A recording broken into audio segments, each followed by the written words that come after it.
And here we are in New Hampshire, and I have to say, every morning you wake up and you kind of carry over from the other day or the night before what's going on in the world, like what was going on last night.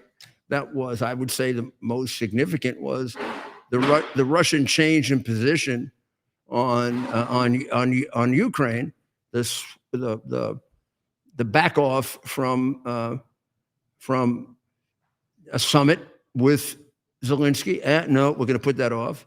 Or number two, the idea of a quasi NATO type guarantee for Ukraine, which would allow them then to accept a lot of other things that they have to insist on in terms of land for their security. And I think that's why the president was intrigued with Putin's concessions. Well, Lavrov took back all those concessions. So, as one journalist said, who is right, we're back where we were 2 weeks ago. Well, 2 weeks ago, we were ready to hit them with sanctions that would knock their socks off. But I think that's where we got to be as soon as the president can get us there. I really do. But the big news today that shocked everyone, why don't we show this in better times? Can we put this up? Put this picture up. This was at a better time. This is a picture of Bolton and President Trump. Nope, not okay. Well, it looks like we're not able to do that. Now, it's on the iPad. Yes. Well, you know what happened this morning. This morning, at about 7 o'clock in the morning, the FBI arrived at Bolton's residence in Maryland. And I have to say, normally I would feel very bad, and I do actually for Bolton. But having gone through it myself and having had this happen to me several years ago in my house, and I don't know if Bolton violated any laws or not, but I certainly haven't. I mean, I've conducted my life to try to avoid even possible unknowing violations of technical laws. If you can talk to anybody that knows me, that's going to be honest, they'll tell you I was almost a pain in the ass about that. But they showed up at his house, and they searched his house. They showed up at his office like they did with me, and searched his office. But when I saw it, this certainly didn't look like what they did. Now, I have to say, in my case, they were reasonably decent, if not decent. The only thing they wouldn't do is take Hunter Biden's hard drive, which I wanted them to take in order to shove it up there, what, because I knew they were concealing it. So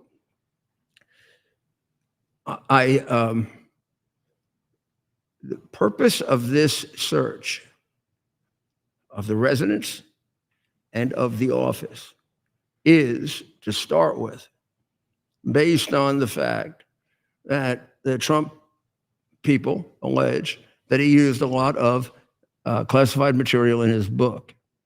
They did litigate that before, and they had an investigation of that going on. But it was concluded by the Biden administration without any investigation. But we're also told there's more to it. There's more. It's not just he took classified material for his book in order to make money, but that there's a certain amount of sharing with people that he shouldn't have shared it with, including foreign countries. Now, I have no idea if that's true or not. Those are leaks and allegations. I'm very careful because there were certainly a lot of leaks and allegations about me that are so untrue it would make your head spin. I know John for a very long time. He and I worked very, very well together for the MEK and other things.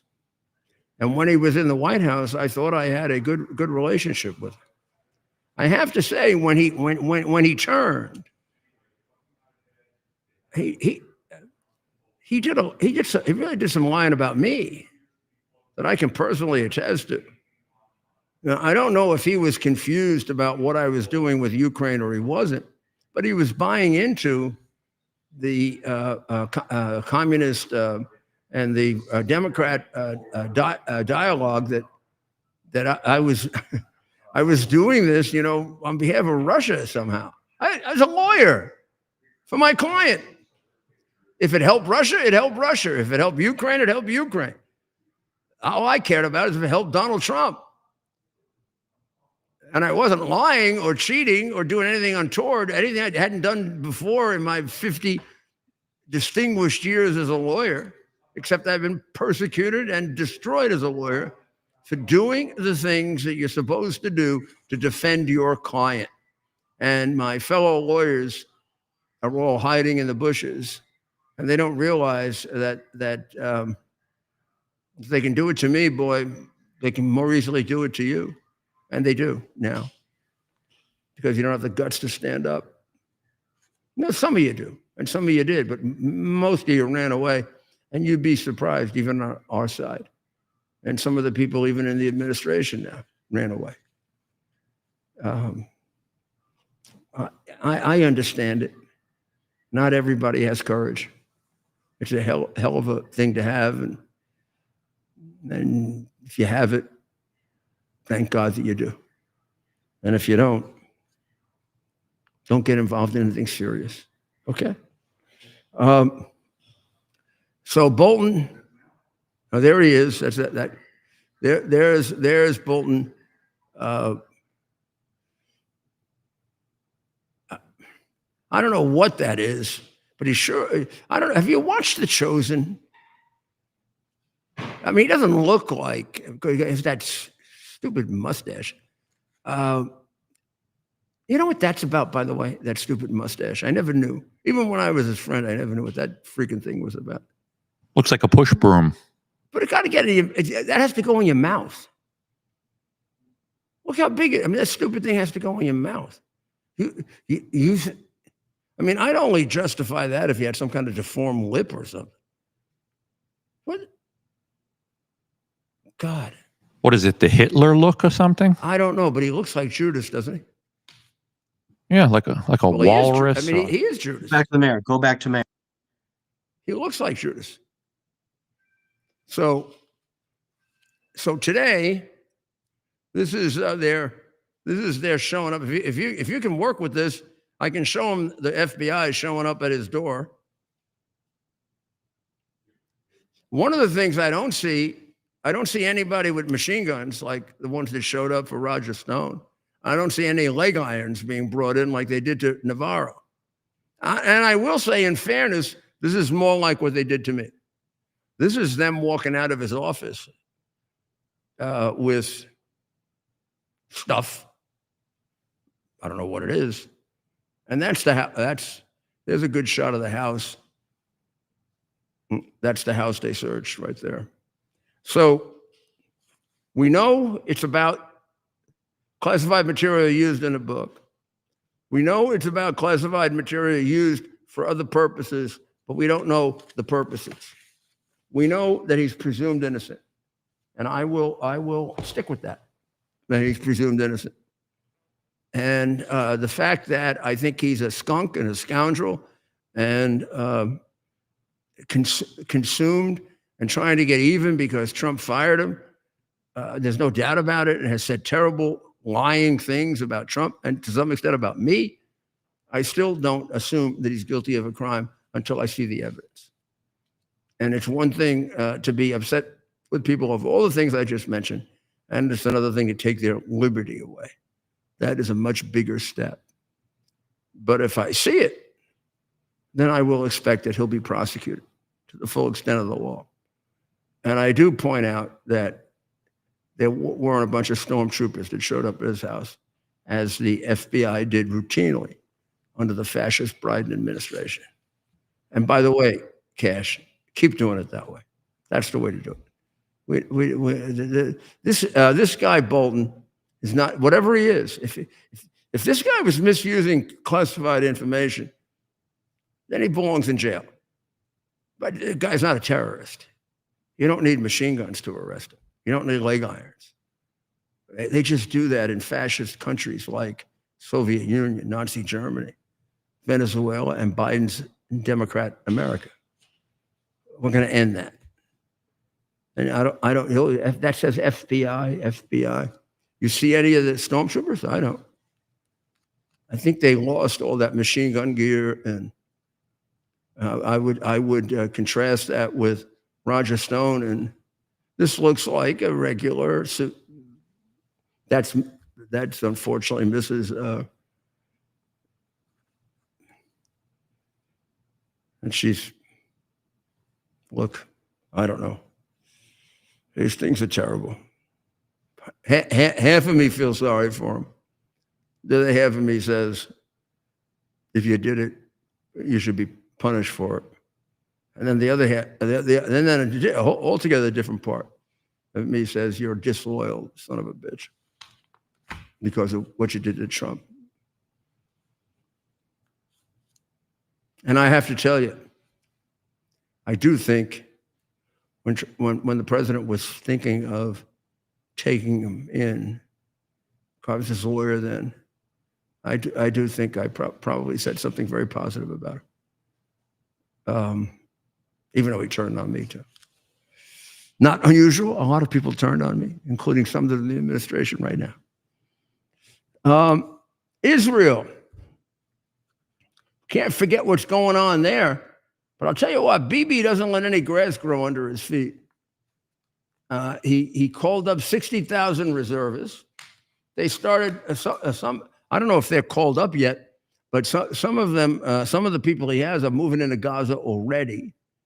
And what they intend to do, because they have, they want to occupy, they are going to occupy Gaza for a period of time in order to regularize it, to make sure that the terrorists are gone, to make sure that they're not sitting there with people in New Jersey who want to come and destroy and completely eviscerate New York, which is what it amounts to.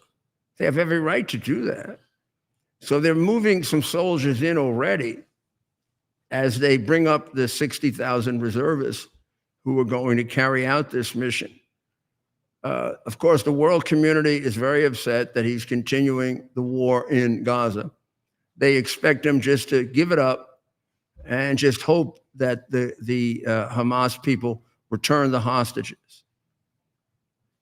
They're only going to return the hostages when you have them by the throat and you're pushing your fingers down on them. And the whole way in which this hostage thing was handled from the very beginning is exactly the wrong way to handle it, which we can deal with at another time, but we are where we are.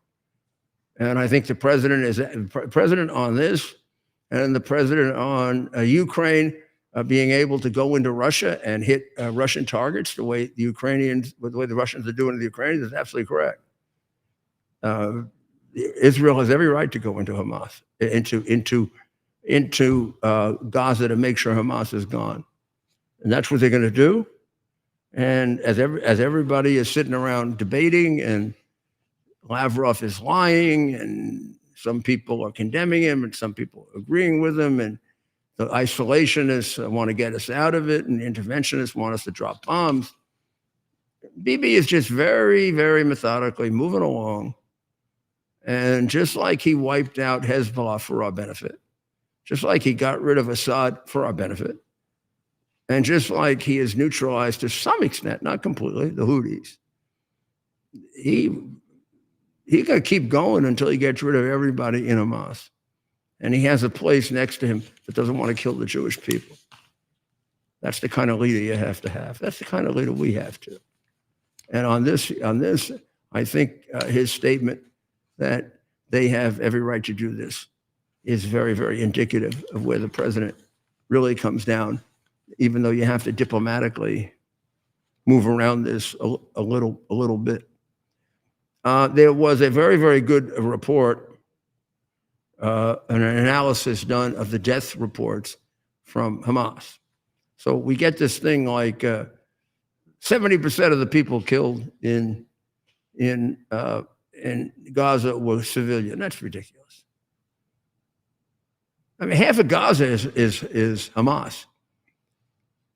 So you got to figure everybody you killed, there's at least 50% that were Hamas.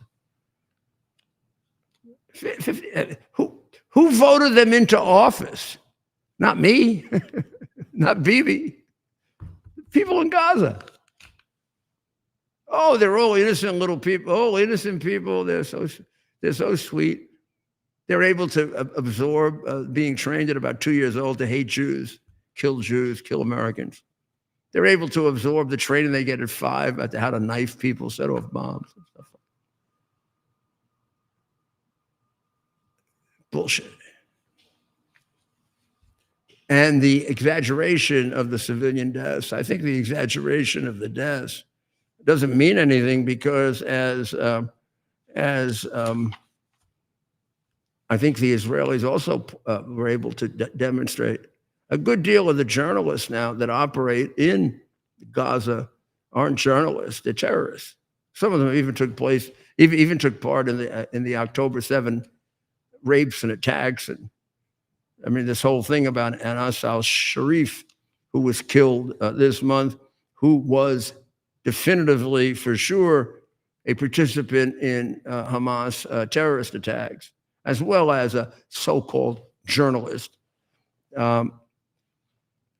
I think that was an eye-opener because they were ready to do like a whole big campaign on, oh, isn't it terrible, this journalist? This is not a journalist. It's a damn terrorist. He worked for Al Jazeera. Now, they don't even designate Al Jazeera necessarily as if you work for them, you're a terrorist. But a lot of them work for other publications that are even more bloodthirsty than Al Jazeera. And the ones that have been killed have all been associated with Hamas or Islamic Jihad. In fact, there were 7 that worked for Islamic Jihad that were killed back about 4 or 5 months ago. There have been 2 that were killed that work for Hezbollah. And when I say work, it means when they have to, they get involved in killing. Journalists. These are not journalists. And Anas al-Sharif was not a journalist. He was a terrorist. There's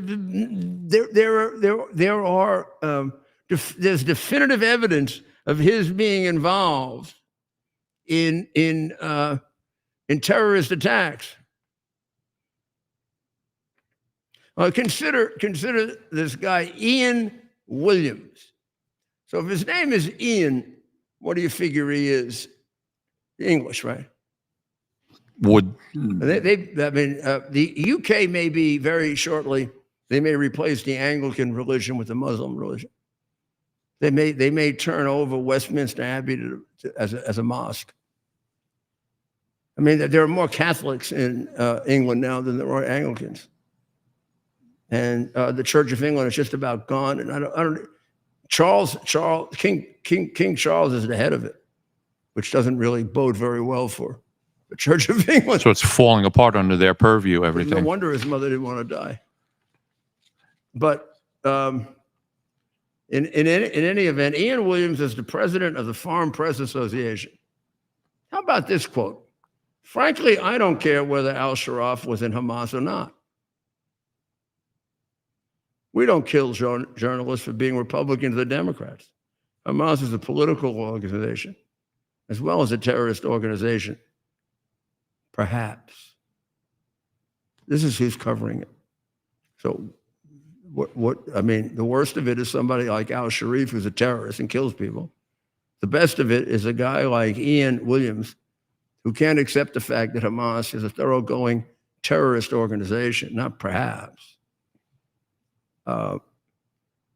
And is a stooge for them. But that's what all the journalists in Gaza are. Otherwise, they get killed and get thrown out. So you're going to get honest reports from Gaza? I mean, so we're gonna sit here and we're going to go nuts over all the civilians that are killed there, when in fact we know that the number is false. We know that that Hamas kills civilians, particularly those who now that there's a movement against them, they're killing the people who are demonstrating against them. And finally, they use civilians to shield themselves. And they use civilians, whether they die or they can exaggerate the numbers, as part of a tactic in being able to gain favorability among the left-winging jackasses in Western Europe and the United States. Well, the administration, although it's involved in so many different things, it's amazing how they don't take their eye off the ball. You know how many aliens they deported already this year? 332,000 aliens. We've never been anywhere near that number. This may be the first year that a number of immigrants go down. It's down now. Beyond that, we're not adding any. We're getting nobody coming in. And you say, oh, that's bad. You know, we do need immigration, but we got to fix it first. This is a reorganization time. We got to get it under control. We have to be in control of who comes into this country, not the cartels, not China, not Russia, and not the Democrats, and not the Democrats who are looking for votes. Right. We have to be in control, and we have to bring in value-added people, which is what we did in the past. We had quotas, we had numbers. If we needed to bring in people with educations and high-end, fine. If we needed to bring in people that would work their tail off for 14 hours a day, we did that. But we didn't bring in freeloaders. We didn't bring in drug dealers. We didn't bring in human traffickers. In fact, we did the best we could to send them back. That's what we had Ellis Island for. Put people in detention, check them out. Biden just brought in anywhere from 12 to 20 million people. He doesn't know who the hell they were. And some of them he knew were Chinese spies. I mean, he sort of conspired with China to do it. Well, no, I shouldn't say that. His Politburo did. There'd be no way to know what the hell Biden did. There was a group as yet not discovered. There's a group that had to be making decisions. They were uniformly anti-American, pro-communist, pro-Marxist, pro-Islamic extremist decisions. Because you have both strains there. You have the old-fashioned Democrats, like the Bernie Sanders and the people like that, who have been very, very partial always to communism. And then you had the new Democrats, like the Obama people, who are very partial to Islamic extremists. You put the two of them together, and who loses out? America, right? One thing they're not is partial to America. Did you ever hear Obama say he loved America? I never did. When I said that, they crucified me. I tried to. Didn't do any good. It was racist, of course. So there's been a cutoff of illegal immigration almost completely. There's been 332,000 deported, and it goes up every day. There's been a net decline in immigrants in the country. Now, what there hasn't been is a good analysis of how many illegals get Medicaid. The Democrats originally denied that because they were saying, oh, you're going to cut Medicaid. And what the Republicans were doing in the big, beautiful bill was cutting illegals who get Medicaid. It turns out that in 14 states, all Democrat illegals are getting Medicaid. Now, if you want illegals to come in, give them health care. Citizens don't get health care. And when you look at somebody like Adams or Tampon Tim or Governor Feliz Navidad in Colorado, they were offering, no wonder Denver is one of the biggest crime cities in the country, of Denver. And no wonder New York is sinking in debt that's like ridiculous. Those three were specifically encouraging illegals to come to their city, and illegals who were useless, because they were encouraging them by giving them very, very generous welfare payments, promising them health insurance and education for their kids. All of a sudden, there came a time when Adams realized what he had done. Colossal mistake. When he had 180 million or something, 180,000. Now, there is another reason that could be, and that came out today in the arrests that were done by the Manhattan DA's office, Democrat, right? Of one of his aides that was running a whole big ring of kicking back all kinds of money, because these contracts to house the illegals were ridiculously inflated, which left a lot of room for kickbacks. And apparently, this woman who was indicted today with 4 others, who is very, very close to Adams, was directing that. Now, the question is, did Adams get any of the money? Don't know. Or did they just buy him his $2,000 shoes? Somebody said, if you want to figure out a corrupt politician, look at his shoes. I got a pair of shoes on that cost $40. They're very comfortable. But I was an honest politician.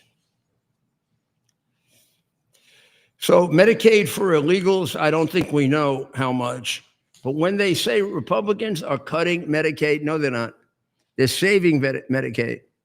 What they're doing is they're trying to cut out forget this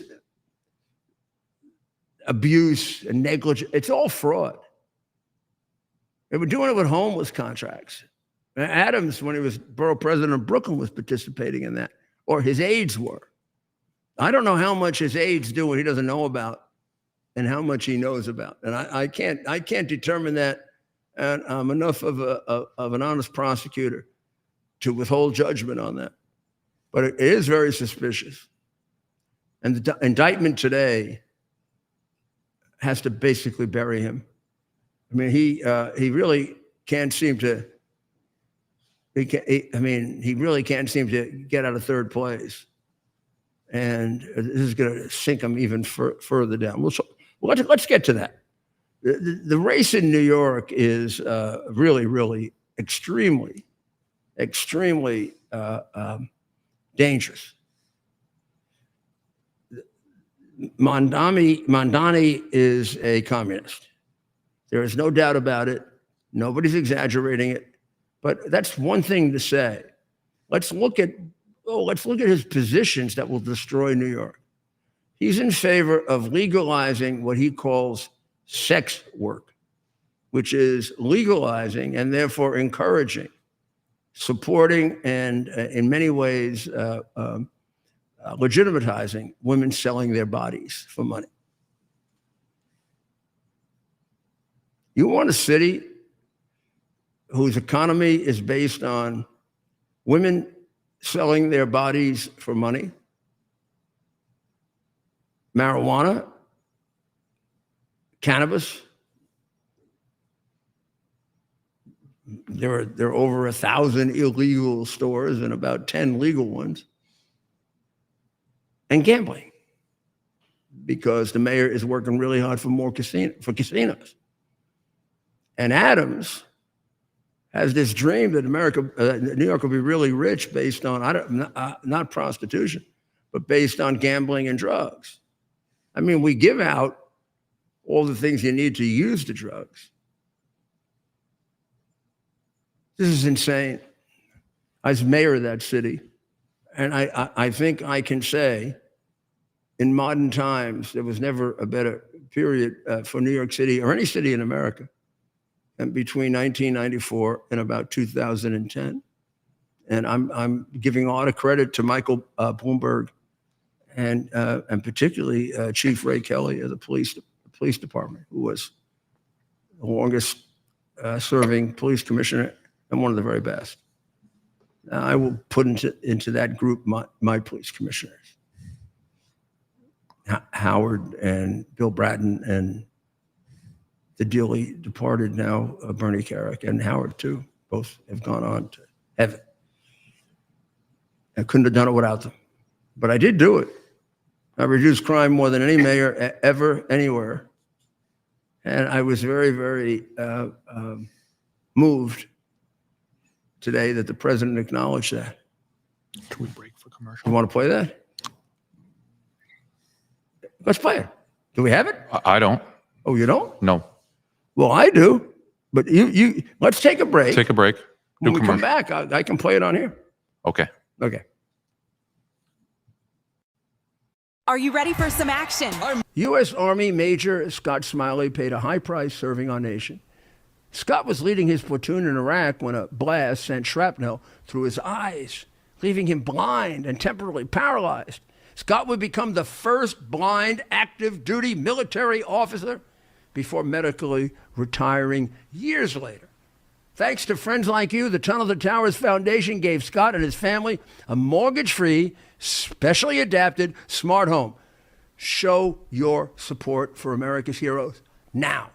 Donate $11 a month to Tunnel to Towers at T2T.org. Are you ready for some action? I'm ready for action. Get the Elite TV plan only through the portal. 218 channels, and it's only $69.95 a month, Wow. including your free portal. That's cheaper than everyone else. Your favorite sports, movies, news, Wow. even daytime dramas. We're talking about ESPN, OAN, Newsmax, Wow. channels you can't get anymore in certain areas. Compared to the competition, this is a way better deal. Endless selection. Not to mention all the free music channels. There's over 700 premium and classic movies all ready to go. Wow. Plus, they got catch-up TV that allows you to go back and watch what you've missed or want to watch again. Cut your cable in half and get twice as much for free. Way more channels for half the cost. After the first year, the subscription then drops to $57.95 monthly, Wow. where you change or upgrade anytime. Go to QUXNow.com and get yours today. Use promo code Rudy. Act fast. These deals are selling out. Here we are, pretty much at the beginning of the process here at this pristine, I call it a laboratory. It's not like a factory, it's like a hospital. This is the beginning of the process for roasting. Deep grain, very good quality. Most people don't use this quality. We deal with small farmers because they like to know who we're dealing with. They give us the highest quality, all organic, non-GMO. You should know all Arabica beans, no Robusto, all Arabica. They're going to go into the roaster, and it'll get roasted for about 20 minutes or so.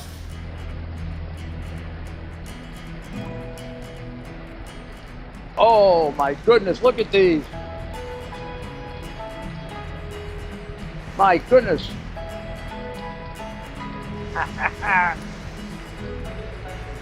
You're going to want to specially order these.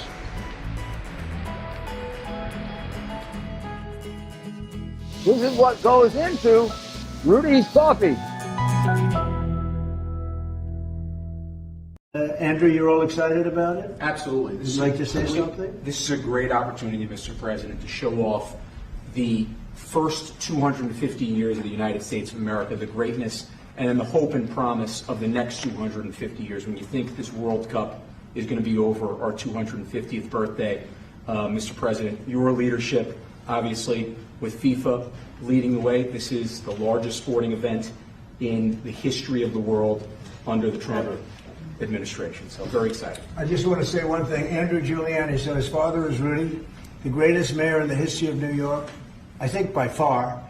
He took a ravaged city, a city that was really under siege. Probably most people thought it was going to survive. He turned it around. He was a great, great mayor. And then they treated him very, very unfairly. You go back and tell your father all of the things that have come out over the last couple of months through Tulsi and through all of the people, Cash, everybody. They've proven your father 100% correct. His father was treated so unfairly. Your father has been 100% correct. And tell him we all love him. Okay? Thank you, Mr. He's been President. amazing. What he had to go through was very, very unfair. Nasty. These are bad people. Thank you, Mr. President. Thank you. Every single thing he said is true. And I guess I'm supposed to act like it is or something. I don't know. But the depth and depravity of these people is only known to those of us who have been tortured by them and have watched a world that we believed it wasn't possible in America, even though our founding fathers warned us about it. I woke up morning after morning saying to myself, this is not America. I didn't do that. Why are they, I'm getting disbarred for being a lawyer, for representing my client vigorously, enthusiastically. We used to applaud for people who represented terrorists vigorously and enthusiastically, Nazis or unpopular soldiers of the British Army like John Adams. That's the legal ethics in which I grew up. And the president is absolutely correct about every single thing that I have brought out has turned out to be true. I mean, we can look at the Hunter Biden computer and hard drive, in which he and I were both accused by that criminal and scoundrel Joe Biden of being Russian agents for 17 months with 51 spies who lie. Being Russian aid, when it turned out that they knew 10 months earlier that it was all completely legitimate, and it was their false conspiracy, and they tried to destroy us with that. So, Mr. President, thank you, and I do think the judgment of history is the one I'm willing to take, and I think you are too, and you're doing a great job of fixing it. But I thought that was really beautiful. And my son, who is handling the security and a lot of the oversight from the point of view of the Department of Homeland Security, where he works under the direction of Secretary Noem, is just doing a great job getting us ready for what is an inherently difficult event in this day and age. There'll be, I don't know, 50, 60, 70 games, many of which will have audiences 3, 4, 5 times the size of a Super Bowl in different cities who have different levels of preparation. So I used to describe this when I did this as a business, which I did with Bernie Carrick and then others, John Huvane. When you bring a World Cup or a Olympics or something similar to the Asian Games or European Games or whatever to your country, your city, you bring all the problems of the world there. You become a platform on which any of the terrorist groups, even the small ones, the boss in Spain. I hope they don't get all insulted that I'm picking on them, but they were once a real problem. They may use it as an opportunity to get the attention they can't get by just doing the usual terrorist stuff they do in their home territory. Now, when you have that many, when you have just a Super Bowl on one day, you can prepare for months. And then you've done it so often, you learn from each one. Doesn't mean you shouldn't be vigilant, but it means you got it down. Now you got to move it from New York to Indianapolis to Dallas to Oklahoma City to Kansas City, Denver, Los Angeles, San Francisco. Yeah, I don't know all the cities that Andrew would know. We'll put them on and have him describe it. But they need a plan with every city. They need to engage that city because we're vulnerable at the weakest, what they regard as the weakest point. And we are now infiltrated by so many terrorist groups because we lost control of it in 2001. When Biden, I really don't think the average American has any idea what this traitor did to us. To let anywhere from 12 to 20 million people come in which we know nothing about probably 80% of them. And the world knew that we were just letting them in without any kind of check, which means every terrorist group knew that. Every drug group knew that. Every child trafficking group knew that. It means they stored up assets here. Now, how they're going to utilize those assets and when, and would the Olympics be a time to do that to get maximum effect? Not that they haven't used the Olympics before for that. Or the World Cup. It's something you have to just assume they're going to do. Hopefully they won't, but you got to assume they're going to do. And Andrew is doing an absolutely superb job of understanding that he has to involve a lot of people from a lot of different disciplines. I feel, he's my son. I love him, and I'm very proud of him. But as an American, I feel better that he's doing it under the direction of a president that will support him. Well, we were talking about New York and the horrible directions it's going in. So I don't understand how my former fellow citizens, I don't understand how they never understood how they elected de Blasio. Actually, even more than that, I don't understand how they reelected him after he was such a dismal failure. But he was the turning point that turned things from the city that was the best example of urban renaissance in America. So said Time magazine when I was mayor. When there was a Republican mayor, they said New York City is the best example of an urban turnaround that we've had either in a long time or ever.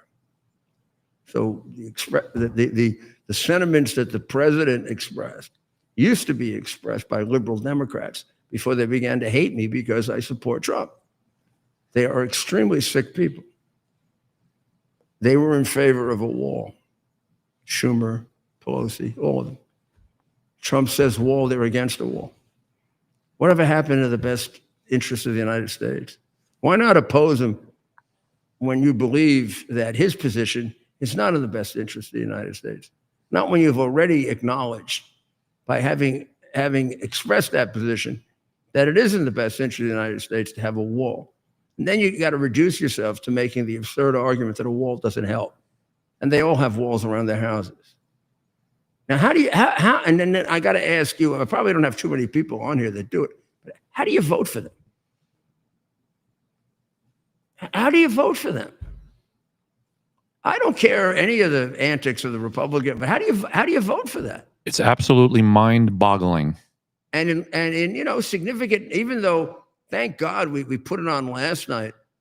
The net is about 4 to 5 million people who switched from Republican to Democrat. And that's just registered voters. It doesn't count Texas, where they don't register voters. From Republican to Democrat, or from Democrat to Republican? No, Democrat to Republican. When did they start doing that? Oh my gosh, over the last 4 years. Oh, okay. 2.1 million people left the Democratic Party. In states that do registration, of which there are 26, I think. Yes. 28. And 2.4 million joined the Republican Party, net. Right. You have a net loss of 2.1 and a net gain of 2.4. Now, states, that includes New York, is calculated in that, and California and Illinois, because they all require registration by party. But a state like Texas does it. So we have no idea how many new Republicans there are in Texas or Florida. Because the news media won't report that to you. Yeah. So that 2.4 is a bottom number, but it's one hell of a number. Also, the Democrat Party is more unpopular than it has been in 50 years. And it's probably dealing with its smallest membership in about 40 or 50 years. They may not love us completely, but they really hate them. And they should. They earned it for themselves. They shouldn't necessarily love us. They should love Trump, but they shouldn't love us, the Republican Party. But we got our own problems. But they should hate them. I mean, but when I say hate, I mean they should just uniformly Reject them. not be willing to vote for them. Yeah. So they do something that would really help this country if you didn't vote for them. If you just wipe them out. They changed the party. And there got to be an awful lot of good people who are under that umbrella Democrat. And they got to put together a different kind of party. They've got to put together a party that, well, you want to be left of the Republican Party? Fine. There's a lot of room to the left of the Republican Party. That's legitimate. But you got to be loyal to the United States. You can't be secret Marxist agents or corrupt operatives of Red China. You've got to be arguing for a liberal, a left-wing approach for the better good of the United States if you believe that. We could use a party like that. It corrects us. It keeps us on our toes. We used to be like that. Now the Democrat Party is it's either uniformly anti-American and Marxist and racist, or the ones who aren't are silent and therefore empower it. And it needs to be changed. Now you look at what's happening.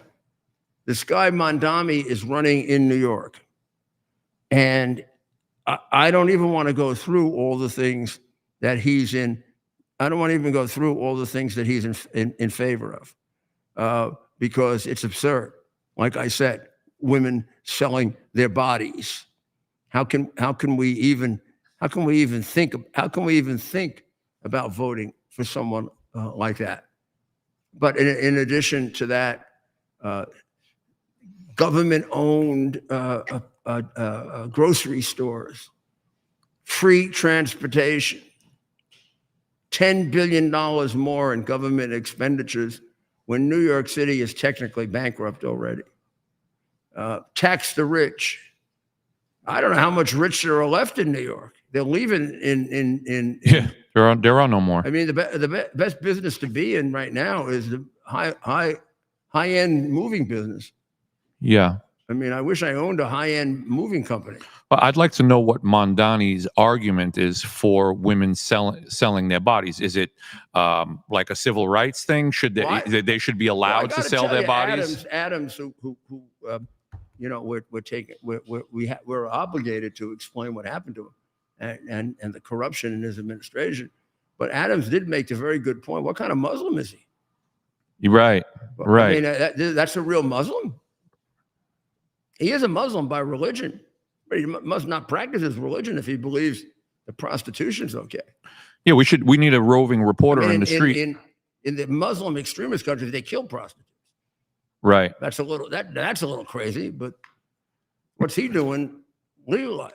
It'd be interesting to send a reporter into a Muslim community and ask the people what they think about his position on women selling their bodies. It'd be interesting. You know, the biggest piece of misleading garbage that they do. So they do this with cannabis and marijuana. If you legalize it, you'll cut out the illegal use of it. So if you legalize prostitution, you'll cut out illegal prostitution. That's a crazy So let's take that back for a second. We legalized drugs in New York, marijuana in New York, about 7 or 8 years ago. It started rolling out only about 3 years ago. The number of marijuana users has at least gone up by 2.5 times. The number of overdoses from marijuana has just ridiculously skyrocketed. The number of illegal distributors of marijuana that have stores is about 1,500. The number of legal, about 20. And what they argued for years, going back to the 1980s against me every time I would debate it is, and I would say, you're wrong. You're going to increase the amount of organized crime. You're going to increase the number of customers, and they're going to find ways to satisfy them better than legal. And I've been proven to be more correct than I even thought. And then it gets even more complicated by the fact that marijuana isn't marijuana anymore. 20 times stronger than it's ever been. Marijuana is a much more dangerous drug than it was 30 years ago. And all you have to do is look at studies in Europe that now we have a big lobby group, like we have the military-industrial complex that corrupts us and the pharmaceutical complex that corrupts us. Now we have the big weed distributors who are making a fortune. They're trying to get the president to change the classification of marijuana. And what was the argument? If it won't be illegal if we make it legal? Is that what they will argue with marijuana? You make it legal and then how does that solve a problem? Well, I'll tell you what it doesn't do. It doesn't do anything about the danger of it. Right. Oh, it doesn't do anything to Whether mitigate. it's legal or illegal, it deteriorates your brain. You get a 30% greater chance of having mental illness. If you're a youngster, it's a 60% greater chance of having a mental illness. These are all studies that are anywhere from 10 to 20 to 25 years old. Now, here's a danger in these studies. First of all, we suppress them in the United States because, unfortunately, we are always driven by the economics of things. Because we're a bunch of we have in this country too many greedy sons of bitches, and the reality is that if you make prostitution legal, you will have a lot more prostitution. Yeah, you'll have a lot more prostitution, and you'll have a lot more people engaged in it. You'll have a lot more people involved in it.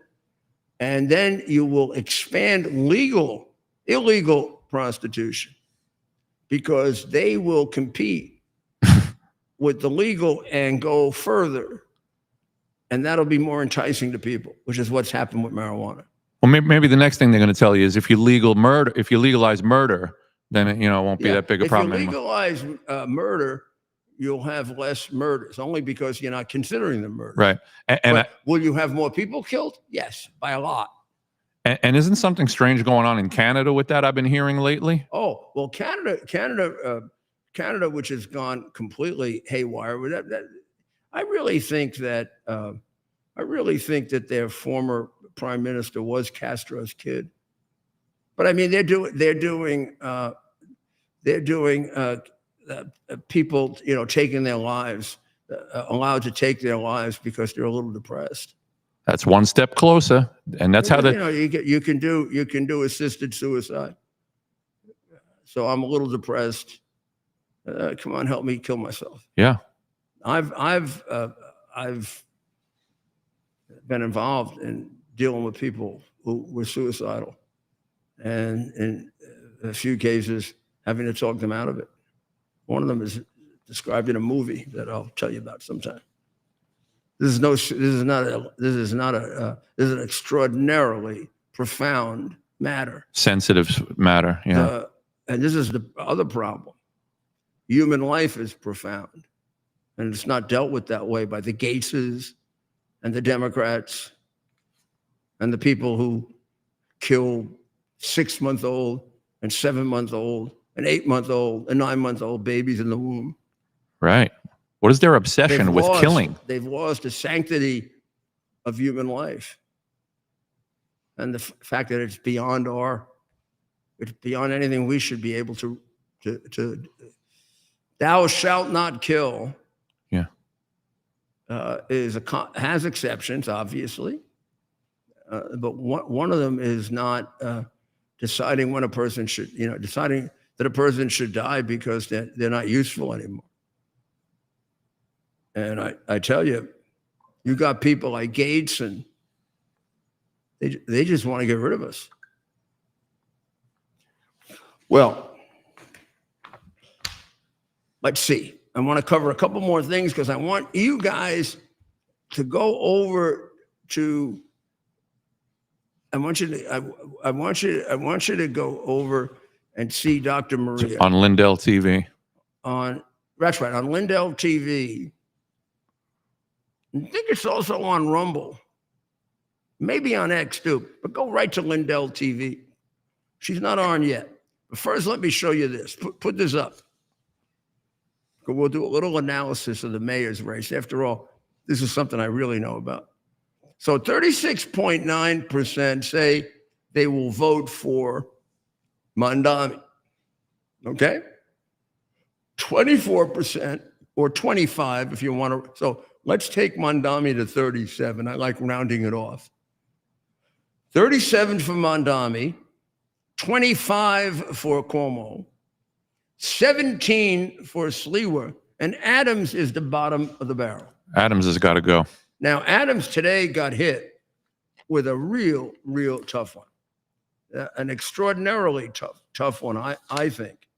And that is that his aide was arrested with indicted rather, with 4 other people, and for doing a number of things. Some of it's stupid stuff, like little cheap, stupid stuff. But the serious one was using the alien money for kickbacks to his supporters and her supporters and people who were doing favors for her and presumably doing favors for him. Well, not presumably. We got to find out if they were doing favors, if they were doing favors for him. But this was going on in his inner circle. So we have to believe that he didn't know about it.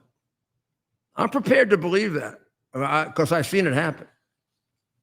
I mean, one of the things that being a prosecutor teaches you, if you have an open mind and you're an intelligent person, is that this whole thing of criminality is enormously complex. I learned that in several investigations where the principal didn't know what was being done below her or him. Most often they do. Most often, if there's a big corruption scheme, 1 or 2 levels below a mayor, a governor, a police commissioner, they're going to know about it and participate in it. But until I see evidence that he did, we're sure as hell not going to say that. But on the other hand, this looks like a pretty big operation that was going on, and it was taking advantage of the incredibly stupid things that he was doing in encouraging illegals to come to New York by making us the best deal for them. It was like selling my pillows. You come to New York, you'll get a credit card, you'll get health care, you'll get welfare, you get a share of the COVID money that's left over. So we were literally at one point throwing veterans and our own homeless people out of places because we had so much money. And then we were taking upper class hotels and offering them more money they could make, like the Roosevelt. Because the amount of money that the Bidens put into this drawing illegals in was obscene. And the Adams machine took advantage of that. And this indictment by Alvin Bragg, another, says that his chief of staff or that she was running this. Now, nothing in the indictment says any of this money went to him. Nothing in this indictment said he knew about it. So the conclusion that you can draw from it is he sure as hell doesn't seem to know what's going on in his administration. Because this wasn't 2 levels below or 3 levels below. This is going on right next to him. Now, he was plagued as borough president with allegations that he was doing something like that with homeless contracts. Again, the people around him, not him. I don't know if this is going to get resolved before the election. And this is not Trump going after him. This is a fellow Democrat. So maybe it's unfair. I don't know. So I'm just going to look at this, not from the criminal justice point of view, but the political point of view. How's that 11.4 that we have there going to go up? Why the hell doesn't he get out and endorse, I don't know, Sliwa or Cuomo? I'd rather see him endorse Sliwa. I think Cuomo is his own set of problems. Absolutely. But he's not Mondami. Cuomo is fits into the decrepit, cowardly, anti-American, because they come out that way, because they have to, because they're afraid, Democrat. He is not a communist. That's a plus. If Adams did drop out, where do you think the voters would go? Would they go to Sliwa or Cuomo, most likely? Well, I mean, if Adams dropped out, it would depend on who he endorsed, right? Would it? He Okay. endorsed Cuomo, I guess. He'd want to remain a Democrat. So that if he endorsed Cuomo, and you assume that he would be able to transfer his vote, he'd virtually make Cuomo even with Mondami. If he took his if his 11.4 went along with him, so you'd end up with 36.9 to 36. Now, I don't know how accurate this is, but this is at least a something on which you can figure this out. Right. Now, if Adams dropped out and endorsed Sliwa, it would get Sliwa within striking distance. The real one that would help Sliwa is if Cuomo dropped out and endorsed him. Mm-hmm.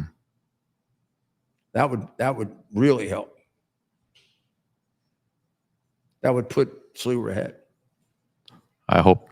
If Cuomo were to drop out and endorse Sliwa. See, I think if Cuomo dropped out and endorsed Adams, people wouldn't vote for Adams. I think they've made up their minds on Adams.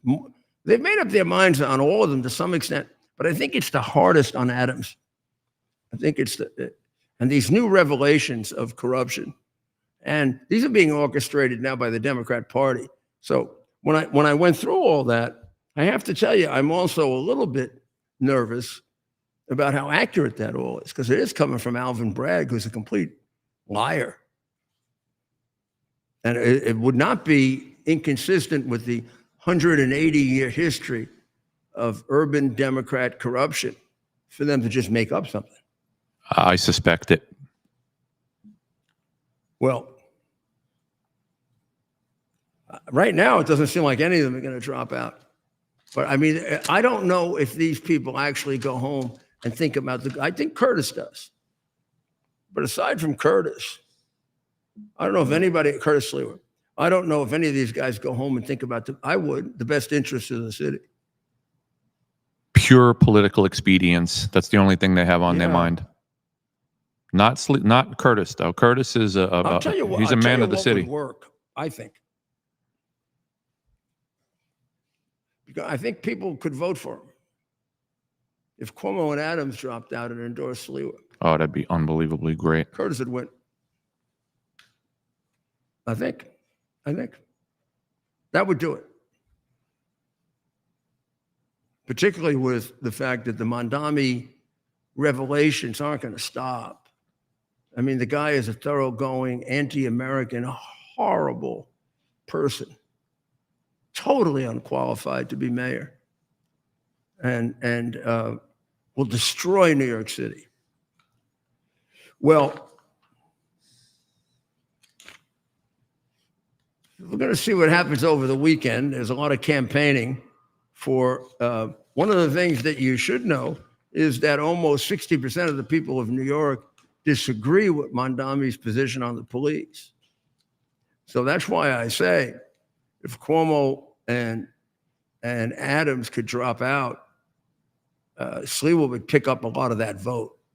But he's the purest candidate on that. And he's the purest candidate in general. He doesn't have the negatives that Cuomo and Adams has. He doesn't have this investigation circling Adams, where it is unfair. We don't know if Adams is involved, but it's reality. And in the case of Cuomo, there are realities in terms of his problems. He had to resign as governor. Sliwa doesn't have that. And I don't think either one of them, Cuomo or Adams, cares about the city enough to do that. And Cuomo would say, well, gee, I'm ahead of Adams. But Adams' ability to grow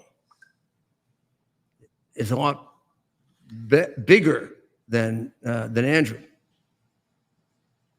There's not as much of a barrier that sort of where people, he hasn't been involved in putting elderly people in nursing homes and watching them die, right? He hasn't been involved with all the allegations with those 10 or 12 women, which may have been true or untrue or whatever. He hasn't been involved with these people all around Adams who were taking down all kinds of money from programs that he was exaggerating in order to get more money. His biggest issue is people seeing him in a different light than just a young guy who was protecting the city with the guardian angels, and he is a lot more than that. But his ceiling isn't as obstructed as theirs, if that makes sense. They can only grow a certain amount because people have real concerns about their honesty and integrity. People don't have that about Sliwa. So it's probably just wishful thinking. Yeah. But I can see if both of them supported him, it could just be over. The exodus from Democrat cities is astounding. From California, I mean, Newsom, who's running for president, basically he's going to run on a program of I've driven more people out of California than Hochul and Adams drove out of New York. I got the population. After all, there weren't too many people here. So I drove them out because they can't live here anymore. And I have crime rates that are going through the roof. Well, there are certain things I haven't been able to cover that I do want to cover, and I'm going to carry them over. Islamic honor killing is one of them. The euphemistic treatment of the Islamic religion, including by the Catholic Church, is another. And I'm only gonna raise it because my conscience requires me to. I really do think that this blindness may eventually destroy us if we don't wake up to the fact that the Muslim religion really isn't a religion. Not as long as they keep in the Quran the teachings of the second half of Muhammad's life, which then gives them an easy reference to support the insane, horribly homicidal things they do. It is a religion that embraces homicide as a vehicle for spreading the religion. Their founder teaches them that. I don't know of another religion that says you should spread it by killing people. Muhammad says that. And I think one can look at the history of the religion, and it has been, not that other religions haven't been distorted, not that other religions haven't had violence, but the violence is in contradiction to the precepts of the religion. In the case of the Muslim religion, the Islamic religion, you can find very, very strong support for killing and hating Jews and Christians. And they do. And they're killing Christians too. And it gets covered up. And there is somehow a very, very dangerous cover-up a Muslim, the realities of Islam. We're euphemistic about it. We're embarrassed. We lie. We say things that are not true. I was reading this analysis of it where the man I admire so much because of what he did for New York, but President Bush, I was at the speech and I actually winced when he said it. He said, the Muslim religion or the Islamic religion is a religion of peace. And these people were unusual. It's not a religion of peace. That is not historically accurate.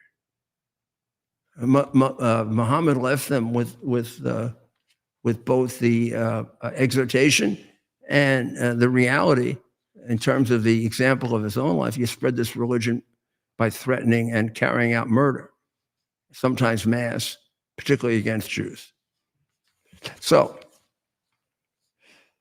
go over to Lindell TV. Dr. Maria is on, right? Have we checked? We're sure she's on? She will be for sure. Okay. Well, she may be on now. It's 9/11 right now. We are going to be staying alert all weekend just in case something happens. Who knows? Things are so volatile every day. Something, and several of these weekends have had big things that have happened. So Rob and I will be ready to jump in if we have to, right?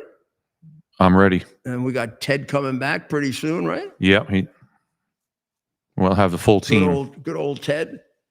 He's Well, Ted's not far from us now. He's listening to every word. And he's listening to every word. Ted, we miss you, but don't get a big head. The one thing is, great show, guys. we probably don't have as many women in the audience tonight because you're not on. Oh boy, we're losing. We get more women when Ted is on, and we get more men when Dr. Maria is on. I don't know about you and me, Rob. Yeah, Rob is not bad. I mean, Rob, you might draw your own. I don't know. Yeah, we'll do okay, I'm sure. Well, Sunday, devote some of it to God. And Maria is on, by the way, as we speak. Put Maria on. Pray this weekend very, very deeply for a resolution of Ukraine, huh? Let's pray, and let's pray for giving the president wisdom and strength and all of the things that he's going to need. Look, he's a great man, and he's doing a great job, but I think he'd be the first one to tell you he can't do it without God. And I do think that attempt to kill him has redoubled that in him. That's one of the reasons that he's moving so fast and so hard to try to bring this country back. So let's pray for that. Let's pray for Ukraine. Let's pray for Israel. Let's pray for Iran. And let's pray for us, the United States, and for our president. And then we'll see you on Monday, first on Lindell at 7, then here at 8. And now you go to Dr. Maria right now as I say, you know what I'm going to say, right? Do you remember? God bless America.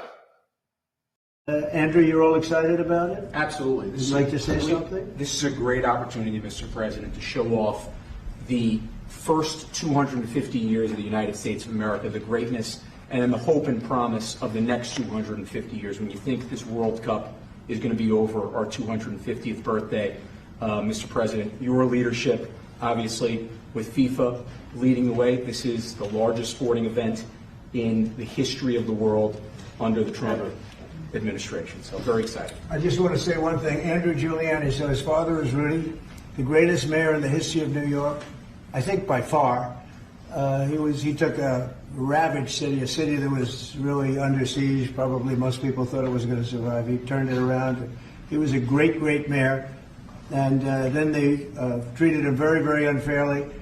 You go back and tell your father all of the things that have come out over the last couple of months through Tulsi and through all of the people, Cash, everybody.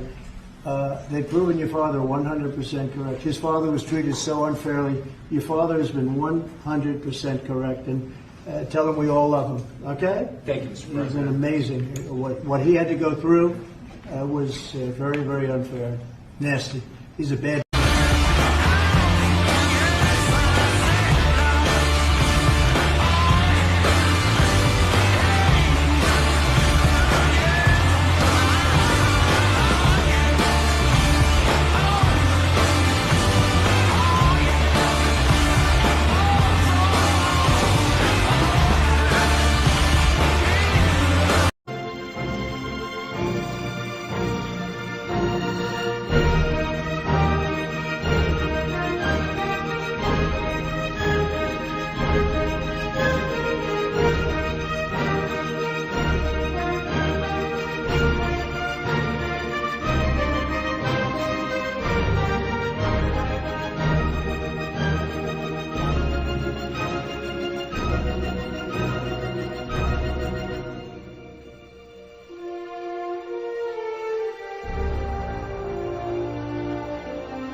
It's our purpose to bring to bear the principle of common sense and rational discussion to the issues of our day.